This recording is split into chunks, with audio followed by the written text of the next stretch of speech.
Okey, lifehack jinsini topib qo'ydim. Nima ekanda qiziq bo'lsin, videoni oxirigacha ko'ring. Nimaligini aytib o'tib ketaman.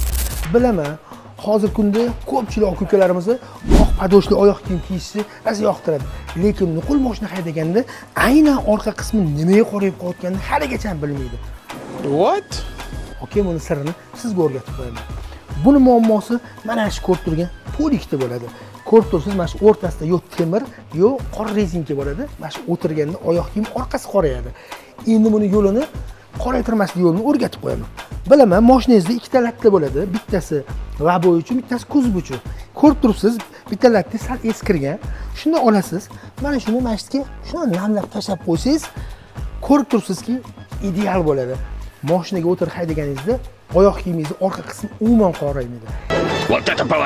Yana bitta zo'r yo'li bor.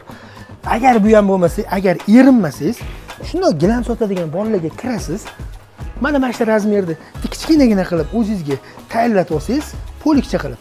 Mana shu joyga tashlab qo'ysangiz, okey, oyoq kiyimingiz bor-ku, ideal bo'lib turadi. Orqasi umuman qoraymaydi. Hadeb tozalab o'rnaysiz. Oh my god! Wow! Okey, bilaman, sizni anchadan beri qiynayotgan bitta muammoni topib qo'ydim-a.